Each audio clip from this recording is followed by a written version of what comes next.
Alright everyone, it's time for Occult Literature, video number 364, Metempsychosis. Link in the description of my edition of this work on Amazon. Second and third links are to my books, blogs. This is 43 pages, so this is a short work. More mail coming, I guess. It's a short work.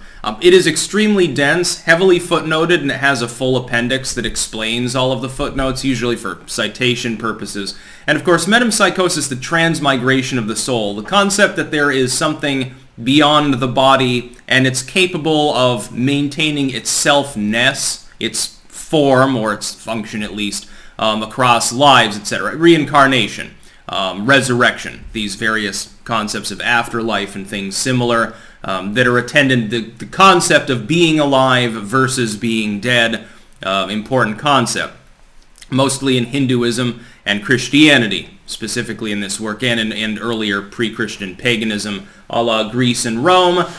This is an important topic within most mainline religions. There are a handful that are more like, no, you die and you become as nothing, or you just return to the void. You can argue that there's an end to the transmigration process in some Eastern religions. Like with Buddhism, if you misinterpret the doctrine at least, the goal is to stop sort of existing. If you properly interpret, though, it's really to stop the transmigration process and accede to the highest level and sort of the oneness and bliss that happens to be there. There's no more transmigration because there's no more mortality versus non-mortality. Dying and living no longer really has any meaning. If we look at antiquity, a lot of times metempsychosis, the concept of the transmigration of the soul, took place with animals.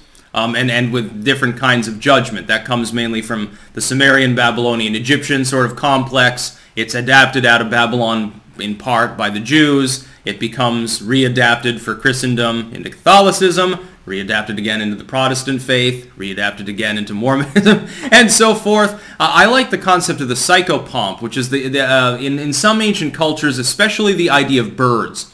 Like the Zoroastrians, when someone dies, they have the body lay out in a charnel ground, and it just sort of sits there and begins rotting and then gets picked apart by birds mainly. This is sort of a transmigration symbolism. Again, in some of these religions, initially it's considered very literal, and then later on they're like, well, you know, no, the bird's not literally pulling the soul out of this dead body that it's picking apart as carrion, but this is the symbolism. This is what is happening. Its soul is rising up while these birds are doing the same.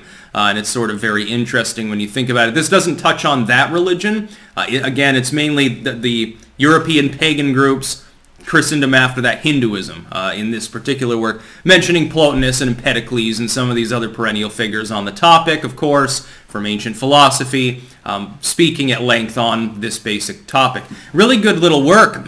I think it'd be fascinating for most people, and it's more academic. Again, it's full of footnotes, etc.